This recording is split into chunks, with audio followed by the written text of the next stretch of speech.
परिवार के लिए लोग लड़ रहे हैं। तुम्हारे पास परिवार नहीं है,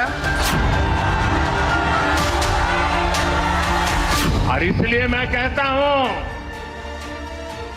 140 करोड़ देशवासी यही मेरा परिवार है।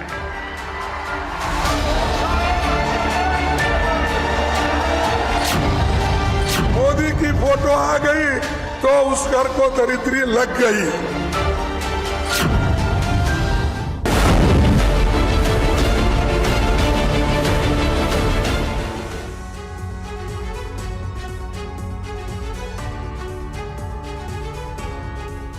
नमस्कार, आपके साथ मैं हूं समीर अब्बास, मेरे साथ रवि मिश्रा भी मौजूद हैं। प्रधानमंत्री नरेंद्र मोदी को गाली विपक्ष पर क्या भारी पड़ेगी, क्योंकि लगातार आपत्तिजनक बयानों का सिलसिला तो जारी है। चुनाव आयोग ने भी चेताया है ऑपोजिशन के लीडरान को कि ऐसे बयानों से बचें, लेकिन सियासी तौर पर इस बयानबाजी के मायने क्या हैं, इसका लबोलुआब क्या दिखता है, आज हम उस पर करेंगे बात। 2024 के चुनाव की घड़ी करीब आ चुकी है। कभी भी चुनाव की तारीखों का ऐलान हो सकता है, लेकिन इस बीच एक बार फिर पीएम मोदी पर निजी हमलों का दौर शुरू हो चुका है। इसकी शुरुआत लालू यादव ने पटना की रैली से की और मोदी के परिवार को लेकर निशाना साध दिया। कल कांग्रेस अध्यक्ष मल्लिकार्जुन खड़गे ने भी प्रधानमंत्री मोदी को लेकर विवादित बयान दे दिया। उन्होंने कहा कि अगर मोदी की फोटो देख लो तो गरीबी आ जाती है। हालांकि यह पहला मौका नहीं है कि जब पीएम मोदी को ऐसे हमलों से दो चार होना पड़ रहा है। पीएम मोदी हर चुनाव में इस तरह के अपशब्दों का सामना करते हैं, लेकिन उन गालियों को अपने लिए हथियार बना लेते हैं। बावजूद इसके समीर बयानों का दौर तो चल ही रहा है। 2014-19 के नतीजे इस बात की तस्दीक करते हैं कि इस बार भी पीएम मोदी अपनी हर रैली में लालू के आरोपों पर जबरदस्त पलटवार कर रहे हैं। बीजेपी ने मोदी का परिवार कैंपेन भी शुरू कर दिया है, लेकिन साथ ही पीएम मैराथन दौरे कर रहे हैं। एक आंकड़े के मुताबिक पिछले 2 महीनों में पीएम मोदी ने 13 राज्यों के ताबड़तोड़ दौरे कर 48,798 किलोमीटर की दूरी नाप ली है। ऐसे में सवाल उठता है कि क्यों, जब विपक्ष जानता है कि मोदी के खिलाफ अपशब्द बोलने से नुकसान होता है, तो फिर वो ऐसी भाषा का प्रयोग क्यों करता है। इस पर हम चर्चा करेंगे, बातचीत करेंगे, सवाल जवाब करेंगे। हमारे साथ तमाम मेहमान भी जुड़ेंगे, लेकिन शुरुआत इस वक्त के बड़े अपडेट, बड़ी खबर के साथ करेंगे। तो पीएम मोदी पर बयान देकर फंसे राहुल गांधी। चुनाव आयोग ने राहुल गांधी को दी है चेतावनी, एडवाइजरी जारी की है। चुनाव आयोग ने एडवाइजरी जारी कर सावधान रहने को कहा है। भविष्य में ज्यादा सावधान और सतर्क रहें। राहुल गांधी दिल्ली हाई कोर्ट के आदेश पर विचार करने के बाद एडवाइजरी।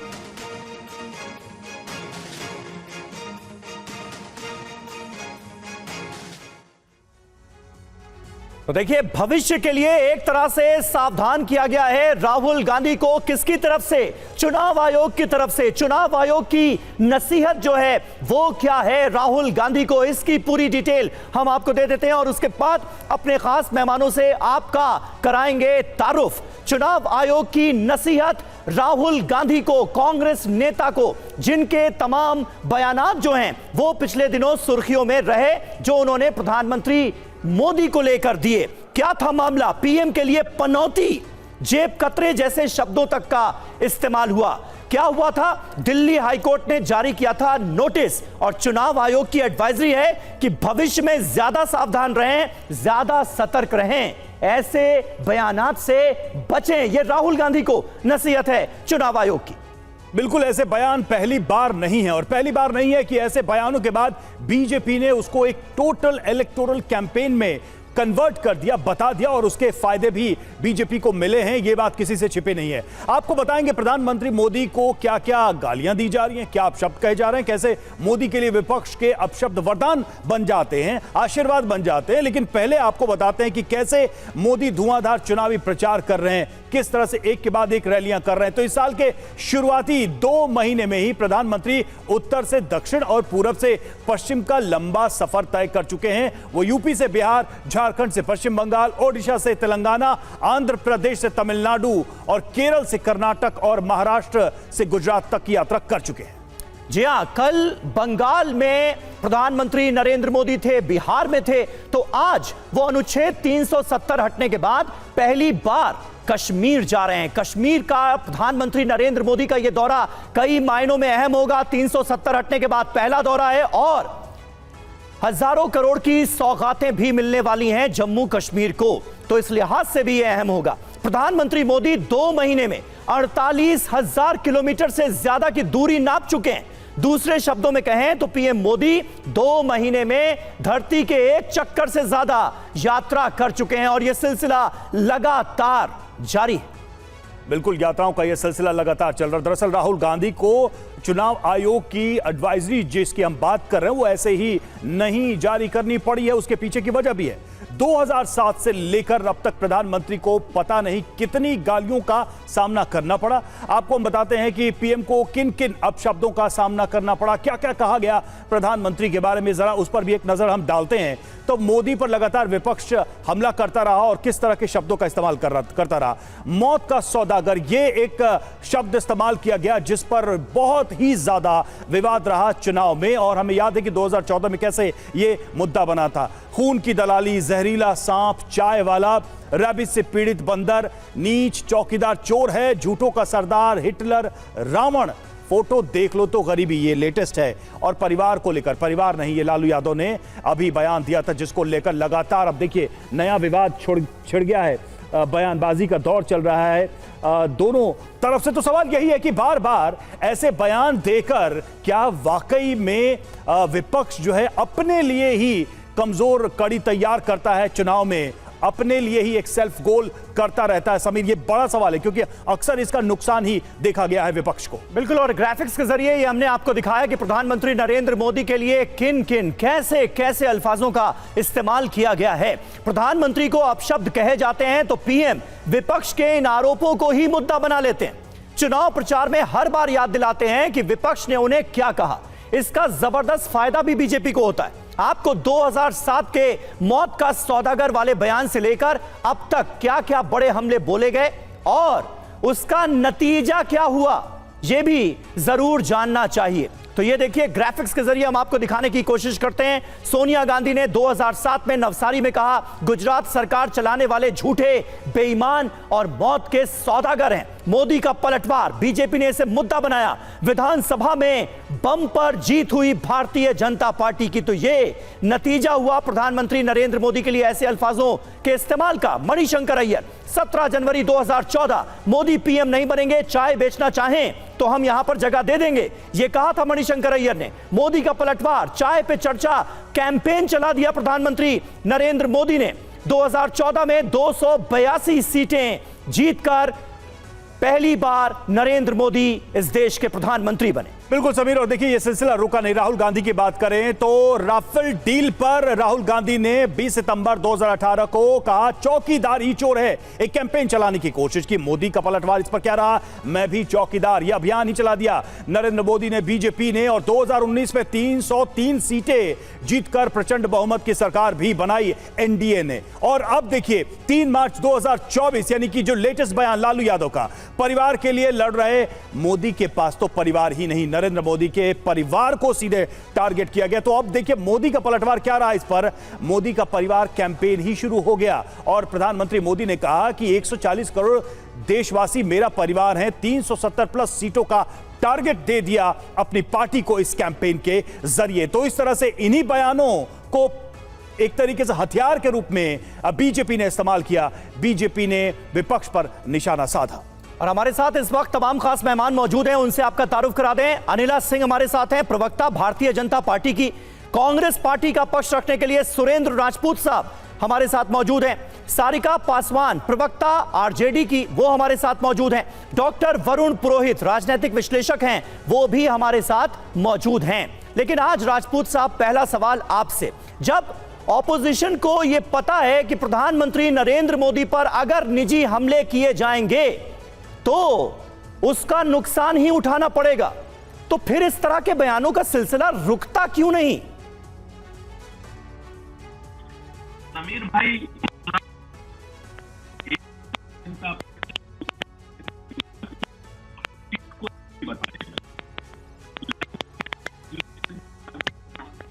राजपूत साहब आपके ऑडियो में प्रॉब्लम है, इसको दुरुस्त करा लेते हैं क्योंकि आपकी आवाज ही नहीं आ रही है, आप क्या बोलना चाह रहे हैं। अनिला सिंह जी हमारे साथ मौजूद हैं, तब तक उनसे एक सवाल ले लेते हैं। अनिला जी, इस तरह के हमलों का नतीजा क्या हुआ? ये पुराना इतिहास क्या बताता है? हमने पहले ही बता दिया, उसके बावजूद भी इस तरह के बयान क्यों नहीं रुक रहे हैं? 2024 में भी हम देख रहे हैं इस तरह के बयानों का सिलसिला जारी है। इलेक्शन कमीशन को वार्निंग देनी पड़ रही है राहुल गांधी को। मेरी सबको राम राम। और जिस प्रकार से राष्ट्र के प्रधानमंत्री के लिए अपशब्द बोले जाते हैं वो दुर्भाग्यपूर्ण है।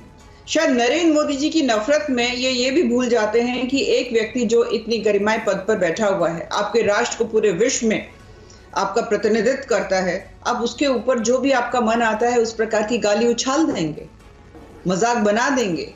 हाँ, कि ऑस्ट्रेलिया में हमारे लड़के चुनाव जीत जाते पर पनौती, इस प्रकार की भाषा का प्रयोग आप करते हैं। आपको शर्म आनी चाहिए।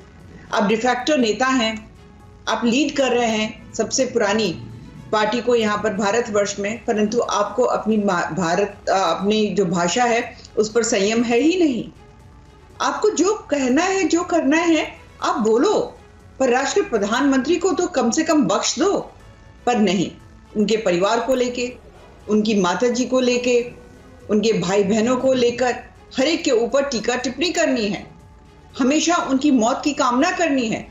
पर जिसके ऊपर ईश्वर का आशीर्वाद होता है समीर जी, जिसके ऊपर दुआएं होती हैं करोड़ों लोगों की, तो ये गालियां भी असर नहीं करती हैं। जब गालियां दी गई हैं वो उनको बिल्कुल हमने देखा है कि बीजेपी ने कैसे उसको एक कैंपेन में ही कन्वर्ट कर दिया। सुरेंद्र जी, अगर आपको आवाज आ रही है आप अपनी बात पूरी करिए।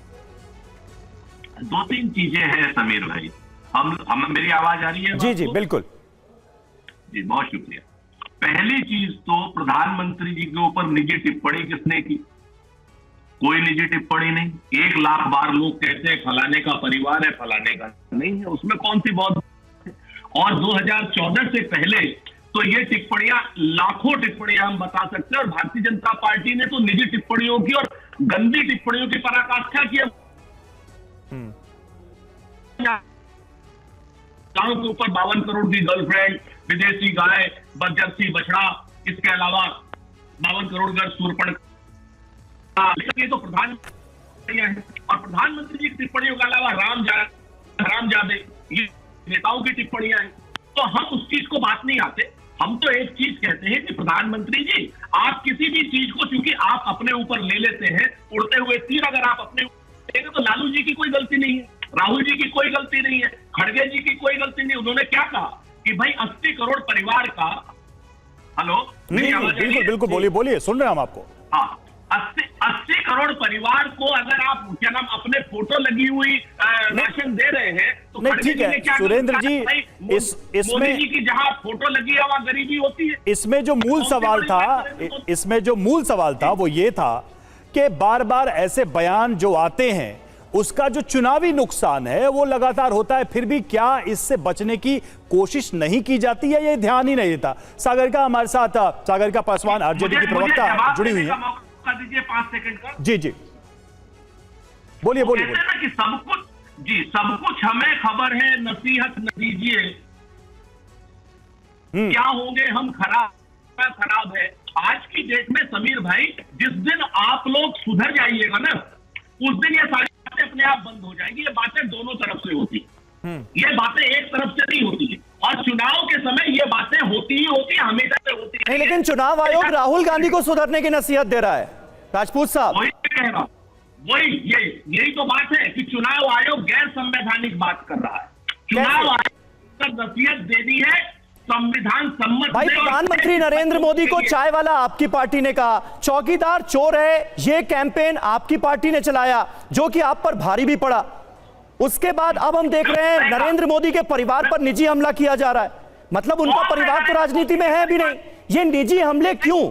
ये एक बहुत सीधा सा सवाल था जिसका जवाब नहीं आया राजपूत साहब। नहीं, किस पर निजी हमला किया गया बताइए ना। नरेंद्र मोदी जी का परिवार नहीं है, ये कोई निजी हमला है। नरेंद्र मोदी जी ने स्वयं कहा कि मैं चाय बेचता हूं, तो नरेंद्र मोदी जी ने खुद को गाली दी। बताइए, नरेंद्र मोदी जी ने खुद को गाली दी क्या? वो तो खुद ही कह रहे हैं। बात ये है कि आप लोग मिल करके नरेंद्र मोदी जी के PR कैंपेन जो मैं आपको नहीं, मुझे लगता है मणिशंकर अय्यर का वो बयान आप फिर से सुनिए। एग्जैक्टली और लालू यादव का बयान तो हम आपको सुना भी सकते हैं कि उन्होंने बाकायदा क्या कह के किस रेफरेंस में वो बात की। चलिए ठीक है, सारिका पासवान आरजेडी प्रवक्ता हमारे साथ जुड़ी हैं, एक टिप्पणी उनसे भी हमें लेना पड़ेगा क्योंकि वो मौजूद है पैनल में। सुरेंद्र जी लौटेंगे आपके पास। सारिका जी हम बयान सुनवाएंगे सुरेंद्र राजपूत को जो लालू यादव ने कहा, लेकिन बात यही घुमा फिरा कर आती, मैं भी यही सवाल करना चाहता हूं, ये जानते हुए ये समझते हुए कि राजनीतिक और चुनावी तौर पर ऐसे बयानों का नुकसान बयान देने वाले को हो रहा है और कंटिन्यूटी में है, फिर भी ये सब चीजें की जा रही हैं, सोच के की जा रही है, अनजाने में हो रही है, भोलेपन में हो रही है, नादानी में हो रही है, किस तरह से हो रही है? देखिए, अभी हमारी बीजेपी की प्रवक्ता बहन है, वो कह रही थी ज्ञान बांट रही थी, लेकिन मुझे लगता है कि ज्ञान सिर्फ बांटने से पहले ना ज्ञान को प्राप्त करने की भी आवश्यकता होती है। और ये लोग तो भक्ति में इतने लीन हैं कि ये सच और झूठ और न्याय और अन्याय में फर्क करना ही ये भूल गई हैं। और देखिए 10 सालों में सदन की जो कहते हैं मर्यादा को जिस तरीके से भारतीय जनता पार्टी ने भाषाई मर्यादा को नीचे स्तर पे गिरा करके तार किया है, इसके उदाहरण कई हैं, जिसको लगता है कि अभी हमारे भाई ने, कांग्रेस वाले भाई ने उसको आपको वर्णन भी किया कि किस तरीके से 50 लाख की गर्लफ्रेंड, कांग्रेस की विधवा, कॉल गर्ल, यहाँ के पूर्व प्रधानमंत्री जी को मौनी बाबा तक इन्होंने कहा और कहा कि रेनकोट पहन करके ये नहाने वाले प्रधानमंत्री हैं। तो भाषाई मर्यादा को भारतीय जनता पार्टी ने जितना तार किया है, मुझे नहीं लगता है कि आजादी के बाद कभी भी किसी ने किया है। और आज तो सदन में वापस से लगता है कि लोग गुलामी की ओर अग्रसर है कि आज आपको अभिव्यक्ति की आजादी भी नहीं है। ये चाहे तो किसी को कुछ भी बोल दे, किसी को ये गंदे शब्दों से आप संबोधित कर दे रहे हैं, किसी को आप कहते रहे गोली मारो सालों को, इन हरामजादों को, टोपी से आप पहचान कर रहे हैं, किसी को वस्त्र से आप पहचान कर रहे हैं, महिलाओं के लिए अभद्र भाषा है, कभी सूप न खा तो ना जाने क्या क्या। तो मुझे समझ में नहीं आता है कि भारतीय जनता पार्टी कौन सा मर्यादा का पाठ पढ़ाना चाहती है। बताइए अनिला जी, आप सवाल उठाती हैं विपक्ष के तमाम नेताओं पर, लेकिन ऑपोजिशन गिना रहा है कि भारतीय जनता पार्टी के नेताओं ने किस किस तरह की बातें की हैं, उसका जवाब कौन देगा? देखिए, सबसे पहले तो यहाँ पर जो आरजेडी की प्रवक्ता हैं और सुरेंद्र जी हैं, उनको ये बताना चाहिए कि राहुल गांधी जी का परिवार है कि नहीं है, तेज प्रताप जी का परिवार है कि नहीं है। अगर ब्याह कोई करता है और अपनी पत्नी के साथ रह रहा है, क्या उसी वही परिभाषित होता है परिवार या कुछ और भी होता है? उसका स्पष्टीकरण मुझको चाहिए। और जो मैं फहरिस्त निकाल कर बैठूंगी ना कि किस प्रकार की भाषा का प्रयोग इस विपक्षी दल ने महिलाओं के लिए किया है, नरेंद्र मोदी जी के लिए किया है, वही तो वो कह रही है कि अमर्यादित बयानों का सिलसिला उधर से भी जारी है, बीजेपी की तरफ से भी ऐसे बयान दिए जाते हैं, पर्सनल टिप्पणियां की जाती हैं। बात देखिए लगातार करते हैं, हम कब मना कर रहे हैं? और यहाँ आके झूठ परोसते हैं कि जर्सी काओ, कि बछड़ा, तो गर्लफ्रेंड, बिल्कुल झूठ बोलते हैं ये लोग। इस प्रकार की भाषा का प्रयोग नरेंद्र मोदी जी ने कभी नहीं किया, कदाचित नहीं किया। तोड़ मरोड़ के यहाँ पर कुछ भी पेश कर देंगे। इसीलिए तो मैं कहती हूँ कि जो एक प्रधानमंत्री का पद है उसको नीचा दिखाने का ये लोग निरंतर प्रयास करते रहते हैं, भूल जाते हैं कि नरेंद्र मोदी जी की नफरत में ये राष्ट्र के ऊपर। अब सवाल यही है ना कि दोनों तरफ से ये बात कही जा रही है, आप ये तर्क दे रही हैं कि उनकी तरफ से मर्यादा का उल्लंघन होता है भाषाई स्तर पे, वो कह रहे हैं कि भाई ऐसे स्तर का उल्लंघन तो बीजेपी लगातार करती रही है और ऐसे में उनको क्यों हैरानी हो रही है। डॉक्टर वरुण पुरोहित राजनीतिक विश्लेषक हमारे साथ जुड़े हुए हैं। डॉक्टर पुरोहित, सवाल यही है कि पॉलिटिक्स में बयानबाजी का स्तर क्या है क्या नहीं है, ये तो एक अलग विषय है, ये देश देख रहा है, हम सब सुन रहे हैं, लेकिन उसका जो इलेक्टोरल कन्वर्जन है वो बीजेपी के ही फेवर में क्यों जा रहा है? और अगर ये जा भी रहा है, अगर इसमें कंटिन्यूटी है, तो जो इंडिया अलायंस है या इसके पहले जो विपक्ष था वो इस बात को समझ रहा है या नहीं समझ रहा है? उसका कोई काट है उनके पास?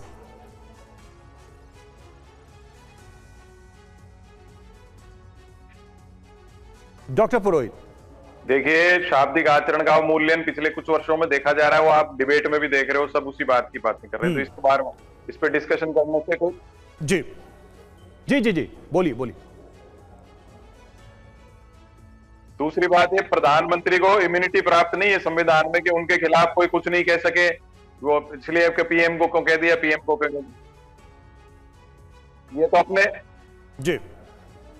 ये तो अपने संस्थानों पर, अपनी मर्यादाओं पर डिपेंड करता है कि किस प्रकार का आचरण ये नेता लोग कर रहे हैं। जी देखिए, इलेक्शन कमीशन की जो बात अभी आपने की, एडवाइजरी अभी तो आचार संहिता लागू ही नहीं हुई। इलेक्शन कमीशन एक पर्सनल आदमी कोई कैसे एडवाइजरी जारी करता है? ये भी गलत है राजनीतिक व्यवस्था के लिए। दूसरा, आपने विपक्ष की बात की है, विपक्ष के पास में इतने बढ़िया मुद्दे हैं, महंगाई, बेरोजगारी, अग्निवीर योजना, निजीकरण, उस पे ना जाके पब्लिक से कनेक्ट ना करके ये 10 साल से मोदी मोदी मोदी करे जा रहे हैं, जबकि ग्राउंड पे पार्टियां कोई काम नहीं करती। अगर पब्लिक से कनेक्ट करती, पार्टी ऑर्गेनाइजेशन को मजबूत करती। अभी ये सुरेंद्र राजपूत जी बैठे हैं, राजपूत जी यूथ कांग्रेस से आते हैं। उस समय राजीव गांधी ने एनएसवाई यूथ कांग्रेस में कितनी जान डाली थी। आज क्या स्थिति है इनके राहुल दस्तों की, पब्लिक देख रही है।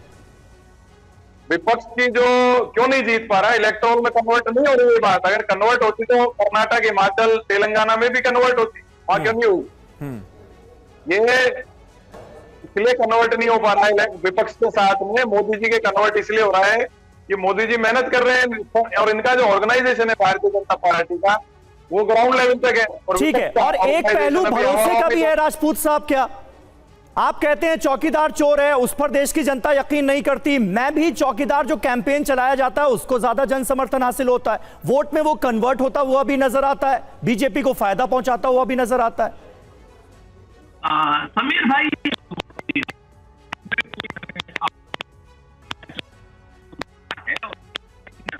राजपूत साहब, फिर आपके ऑडियो में प्रॉब्लम है। मैं यही सवाल आपसे दोबारा लूंगा, थोड़ा सा सही कर लेते हैं ऑडियो, दोबारा पूछता हूं आपसे। तब तक अपने दर्शकों को बता दें, पीएम पर राहुल गांधी के बयान पर केंद्रीय मंत्री अनुराग ठाकुर ने भी हमला बोला है। न्याय यात्रा में लोगों के ना आने से राहुल गांधी हताश हैं। आज गांधी परिवार की रायबरेली अमेठी से विदाई हो चुकी है, ये कहा अनुराग ठाकुर ने। सुनिए। ये हालत राहुल जी की हो गई है कि गाड़ी के आगे कोई नहीं, पीछे कोई नहीं।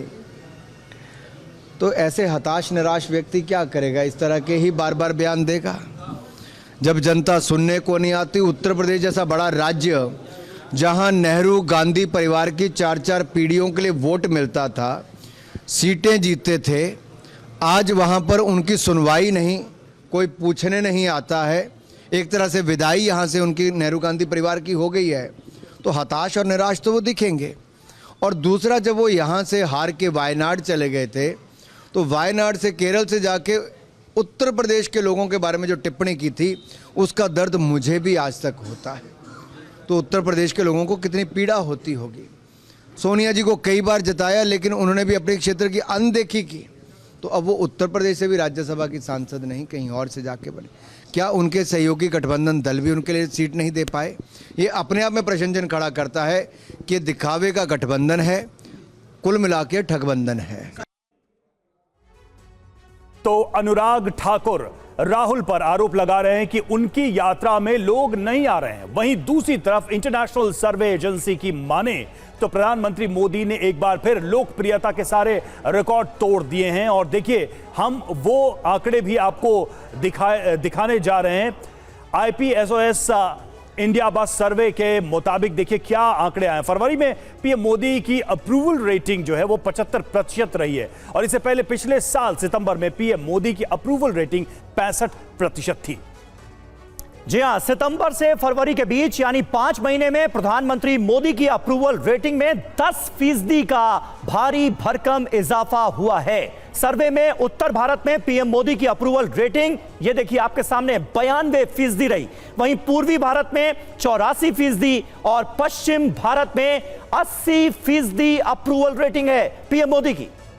और इसी तरह पश्चिम भारत में 80%, जैसा समीर कह रहे थे। सर्वे के मुताबिक महिलाओं में पीएम मोदी की अप्रूवल रेटिंग 75% है, जबकि पुरुषों में पीएम की अप्रूवल रेटिंग 74% है। तो ये एक सर्वे हमने आपको बताया, और किस तरीके से ये एक लोकप्रियता का पैमाना था जिसके मुताबिक ये सारी चीजें हैं। जिन क्षेत्रों में मोदी सरकार ने अच्छा प्रदर्शन किया उसमें कौन कौन से हैं, तो शिक्षा, स्वास्थ्य और स्वच्छता शामिल है, जिस पर लोगों ने अपनी अपनी राय दी प्रधानमंत्री की लोकप्रियता को लेकर। सुरेंद्र राजपूत, अगर मेरी आवाज आप सुन पा रहे हो, सवाल घूम फिर कर यही आता है कि प्रधानमंत्री की जो लोकप्रियता है, लोगों के बीच जो उनकी पॉपुलैरिटी है, जो उनकी छवि है, उसको धूमिल करने का कोई भी प्रयास क्या जनता स्वीकार नहीं कर रही है? अगर वो अपशब्दों के माध्यम से करने की कोई भी कोशिश होती है तो क्या आप इससे सहमत हैं, असहमत है? क्या तर्क है आपका? दो चीजें बड़ी स्पष्ट है समीर भाई। अगर इस अप्रूवल रेटिंग से ही चुनाव का नतीजा होना है तो लोकसभा के चुनाव की आवश्यकता क्या है? आप मुझे बताइए 92%। ये किम जो हो गए हैं क्या नॉर्थ कोरिया के, या ये पुतिन जी हो गए, या ये क्या नाम चाइना के जी जिनपिंग हो गए हैं। देश में बहुदलीय लोकतंत्र है, या चुनाव से अप्रूवल रेटिंग तय होती। आपकी अप्रूवल रेटिंग से नहीं चलेगा, दुनिया की अप्रूवल रेटिंग से नहीं चलेगा। दुनिया की कोई कंपनी पीआर कंपनी आ गई, देश मुद्दों पर चलेगा। आज की डेट में आप सब लोग मुद्दा भटकाने पर लगे हुए। आप बिल्कुल बेरोजगार, उन करोड़ों बेरोजगारों की बात नहीं कर रहे हैं जो सड़क पे जिनकी परीक्षाएं नहीं, तो आप मानते हैं कि प्रधानमंत्री की लोकप्रियता ऐसी नहीं है जैसा इस तरह के सर्वेज में दिखाया जाता है? क्योंकि देखिए, सर्वे करना, शोध करना, देखिए एक वैज्ञानिक तरीका है। इस देश में न सिर्फ राजनीति में बल्कि दूसरे क्षेत्रों में यह साइंटिफिक प्रोसेस होता है। आप उस पर भले ही सहमत ना हो, लेकिन आप क्या मानते हैं कि प्रधानमंत्री की लोकप्रियता नहीं है इस देश में? मैं बिल्कुल 100% कह रहा हूं। जब 1 करोड़ लोगों के पर्चे लीक होते हैं, सड़क पर आते हैं, चाहे वो पुलिस की परीक्षा हो, चाहे आरओ की परीक्षा हो, जब मणिपुर में अप्रूवल रेटिंग जाकर के करिए ना, 140 करोड़ के देश में 140 लोगों से आप बात करते हैं और कहते हैं अप्रूवल रेटिंग 90% हो गई। इस तरीके का जो विषयांतर कर रहे हैं, जो साइकोलॉजिकल वेयर कर रही है प्रधानमंत्री की पीआर एजेंसी आप सब लोगों के साथ मिलकर के, इसका जवाब जनता अपने आप देगी। देश में जो मुद्दे हैं उन पर जरा बात कर लीजिए ना अप्रूवल रेटिंग के साथ साथ।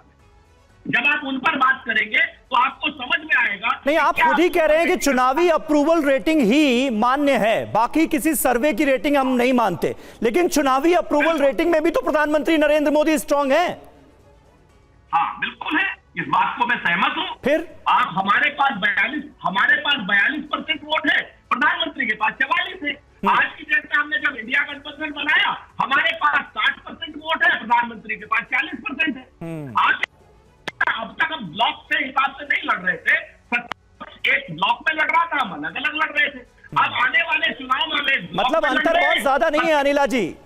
अब आप इस पर जरा जवाब दीजिए। आप लोग तो ये मानकर चल रहे हैं कि भाई विपक्ष खत्म ही हो गया इस देश में, बिल्कुल बाकी किसी पॉलिटिकल पार्टी का कोई वजूद ही नहीं रह गया, सिर्फ बीजेपी ही बीजेपी है। ऐसे आप लोग बिहेव कर रहे हैं। नहीं, बिल्कुल गलत बात है। भारतीय जनता पार्टी के किसी प्रवक्ता, किसी नेता, किसी कार्यकर्ता ने कभी भी ये नहीं कहा कि इस लोकतांत्रिक व्यवस्था में केवल और केवल भारतीय जनता पार्टी है, बाकी कोई राजनीतिक दल हमारे सामने नहीं खड़ा हुआ। कभी भी हमने नहीं कहा। हमारी अपनी रणनीतियां होती है, चुनावी मैदान में हम उतरते हैं, कभी जीतते हैं कभी हारते हैं, पर हाँ एक सत्यता तो है जो सबको स्वीकार करनी पड़ेगी, चाहे किसी को अच्छी लगे या बुरी लगे। वो सत्यता यह है कि भारतवर्ष में भी और विश्व में भी अगर कोई सबसे ज्यादा लोकप्रिय नेता है वो आदरणीय नरेंद्र मोदी जी हैं। नहीं, वो मान ही नहीं रहे हैं। वो कह रहे हैं कि ये सब लोकप्रियता सब मैन्युफैक्चर्ड है, वो मान ही नहीं रहे। नहीं, 14 भी मैन्युफैक्चर्ड हो गई, 19 भी मैन्युफैक्चर्ड हो गई, और अभी 24 में भी पता चल जाएगा कि मैन्युफैक्चर्ड है कि नहीं है।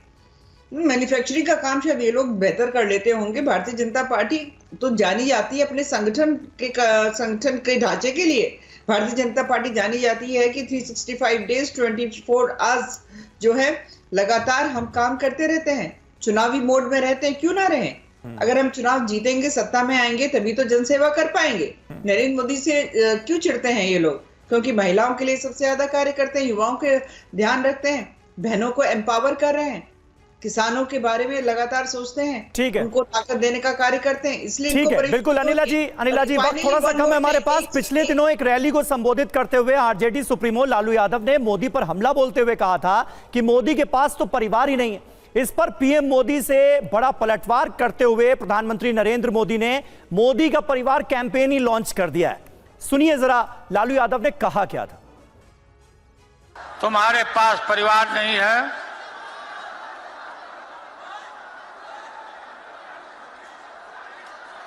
और तुम्हारी माताजी जब, और तुम हिंदू भी नहीं है, तुम्हारी माताजी का जब देहावसान हो गया तो हर हिंदू अपने मां के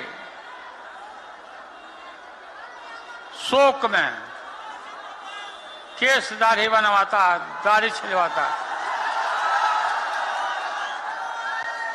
क्यों नहीं छिलवाया बताओ? देश के कोटि कोटि लोग मुझे अपना मानते हैं,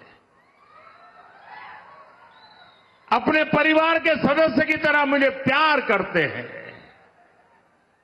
और इसलिए मैं कहता हूं 140 करोड़ देशवासी यही मेरा परिवार है। तो सुना आपने लालू यादव का बयान और प्रधानमंत्री नरेंद्र मोदी का उस पर काउंटर। सारिका जी, सवाल यही है कि तुम हिंदू नहीं हो, तुम्हारा परिवार नहीं है, इन दो बयानों को आप डिफेंड करके दिखाइए। मैं चाहता हूं कि आप कोई लॉजिक दीजिए, दर्शकों को समझाइए कि ये बयान नरेंद्र मोदी के लिए व्यक्तिगत नहीं थे। बिल्कुल बिल्कुल समीर जी, सबसे पहले तो अभी आप सर्वे, मैं रवि बोल रहा हूँ।